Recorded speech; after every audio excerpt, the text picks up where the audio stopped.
আসসালামু আলাইকুম everyone, welcome back to my channel. আজ রান্না করেছি গরুর ভ্যাপসা ভুনা। এই রেসিপিটি ফলো করলে গরুর ভ্যাপসা কালো হবে না কিংবা রাবার টাইপেরও হবে না। পুরো রেসিপিটি দেখলে অবশ্যই আপনাদের ভালো লাগবে। চলুন মূল রেসিপি দেখে নেওয়া যাক। এখানে ভ্যাপসাগুলো আমি মিডিয়াম আকারে কেটে নিয়েছি। এগুলো এবার সেদ্ধ করে নিব। চুলায় পানি বসিয়ে দিয়েছি, দিয়ে দিচ্ছি 1 চামচ পরিমাণ হলুদ। একটু নেড়ে চেড়ে নিব। এবার একে একে ভ্যাপসাগুলো সব সেদ্ধ হতে বসিয়ে দিব। ভ্যাপসা সেদ্ধ করার সময় অবশ্যই চুলার জাল মিডিয়াম রাখতে হবে, না হলে ভ্যাপসা থেকে যে ফেনা বের হবে তা উতলে পড়ে যাবে। এটি ফুটতে শুরু করেছে। এবার 5 মিনিটের জন্য সেদ্ধ করে নিব। তারপর পানি ঝরিয়ে ভালোভাবে ধুয়ে নিব। ভ্যাপসাগুলো এবার ছোট ছোট টুকরা করে নিয়েছি। চুলায় কড়াই বসিয়ে দিয়েছি এবং দিয়ে দিচ্ছি 1/2 কাপ পরিমাণ তেল, 2টি তেজপাতা।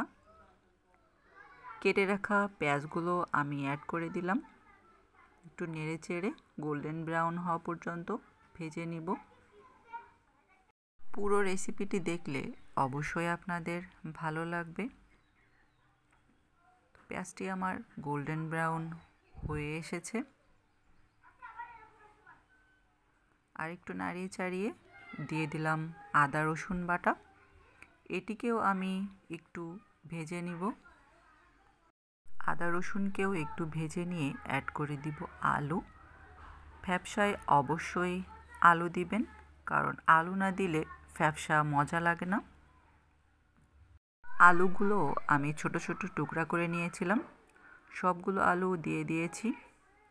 আবারও একটু নেড়ে চেড়ে নিব। এখানে আলুগুলো গোল্ডেন ব্রাউন করার কোনো প্রয়োজন নেই, শুধু অল্প একটু নেড়ে চেড়ে নিলেই হবে। এবার দিয়ে দিব 1.5 চামচ পরিমাণ লবণ, প্রয়োজন মতো হলুদ এবং 2 চামচ পরিমাণ শুকনো মরিচ গুঁড়া। সবগুলো উপকরণ ভালোভাবে নেড়ে চেড়ে একটু কষিয়ে নিব।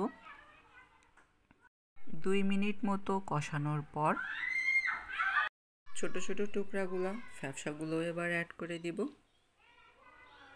যেহেতু ভ্যাপসাগুলো আগে থেকেই সেদ্ধ করা, সেহেতু এখানে আর বেশিটা সেদ্ধ করার প্রয়োজন হবে না। এবার এটিকে ভালোভাবে কষিয়ে নিতে হবে, যাতে করে ভ্যাপসার কালারটা কিছুটা পরিবর্তন হয়ে যায়। এই ভ্যাপসা ভুনাটি আপনারা ভাত, রুটি বা পরোটা যে কোনোটির সঙ্গেই খেতে পারেন।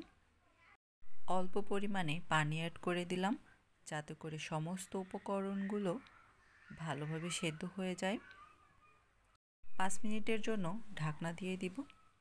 দেখুন মশলাগুলো ভালোভাবে সেদ্ধ হয়ে গেছে এবং তেল ছেড়ে দিয়েছে। আবার একটু নেড়ে চেড়ে কষিয়ে নিচ্ছি। ভ্যাপসাগুলো ভালোভাবে কষাতে হবে, যাতে করে ভ্যাপসার যে একটা গন্ধ থাকে সেটা আর থাকবে না। এখানে আমার আলুগুলোও সেদ্ধ হয়ে গেছে। এবার অ্যাড করে দিব 4-5 টুকরা কাঁচামরিচ। কাঁচামরিচ দিলে ফ্লেভারটা খুবই সুন্দর হয়। আবার একটু ভালোভাবে নেড়ে চেড়ে নিয়ে ঝোলের জন্য পানি অ্যাড করে দিব।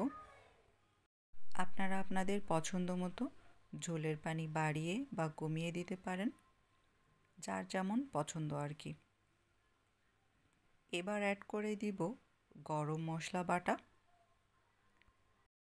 যে কোনো রেসিপিতে যদি শেষের দিকে গরম মশলা অ্যাড করা যায়, তাহলে এর ফ্লেভারটা অনেক সুন্দর হয়। আমি এখানে মশলা হিসেবে অ্যাড করেছি দারুচিনি, এলাচ, লবঙ্গ, গোলমরিচ, জিরা এবং মৌরি বাটা। চুলার আঁচ লো ফ্লেমে রেখেছিলাম। তেল ছেড়ে দিয়েছে। এবার নামিয়ে নিব। রেসিপিটি যদি উপভোগ করে থাকেন তাহলে অবশ্যই একটা লাইক করবেন এবং বন্ধুদের সঙ্গে শেয়ার করতে পারেন। ভালো লাগলে একটা সাবস্ক্রাইবও করতে পারেন। তৈরি হয়ে গেছে গরুর ভ্যাপসা ভুনা। খেতে খুবই মজাদার। ব্রেকফাস্ট, লাঞ্চ অথবা ডিনার যে কোনো সময় এটি খেতে পারেন। ভিডিওটি শেষ পর্যন্ত দেখার জন্য ধন্যবাদ সবাইকে।